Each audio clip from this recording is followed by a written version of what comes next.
Suffering a medical crisis is traumatic. Getting the bill for the treatment can certainly add to the stress. Yeah, fortunately, there is a nonprofit in Colorado that helps with everything from insurance appeals to financial assistance programs. Political specialist Sean Boyd joins us now. And Sean, this nonprofit, we've learned now, needs a little help itself. Right. If it doesn't get more donations, it will be scaled back or shuttered altogether.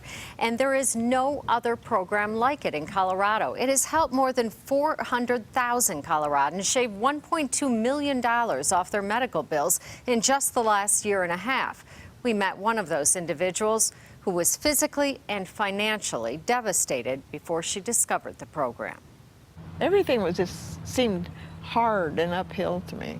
Dana Bennett is an against all odds kind of story. Diagnosed with a rare autoimmune disease, she lost her job, her home, and nearly lost her life.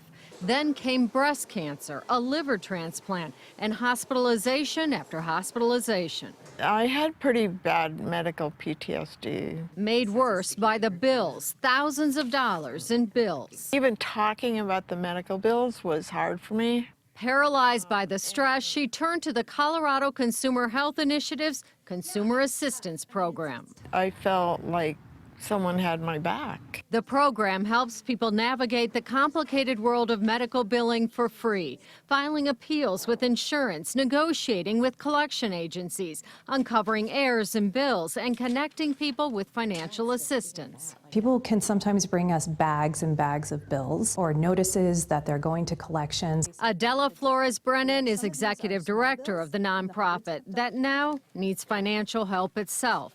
Donations are down. So we're really looking for more support from the community. What happens if you don't get that support? We may not be able to serve as many people. We may not be able to provide the service at all. People need this organization to get them through that hard stuff because they know all the ins and outs of it. Where would you be today without them? I don't even want to think about it. Now, the nonprofit has also helped pass laws to make medical billing more transparent, including the out-of-network surprise billing law this past session. Now, Sean, can anyone go to them? Are there any restrictions? You know, anyone can. You know, they've helped people with bills in the hundreds of dollars to the hundreds of thousands of dollars. They're really experts in the intricacies of medical billing, you know, decoding those bills as well as the bureaucracies of insurance companies. Yeah, it's so complicated. Did they give you any idea how much money they might need to stay afloat? 150 to 200,000 by the end of the year, or they will have to start cutting those services. And we have provided a link where you can make a donation if you'd like to on CBSDenver.com. Hope people do. Thanks, Sean. Yeah, provides such a great service. Well,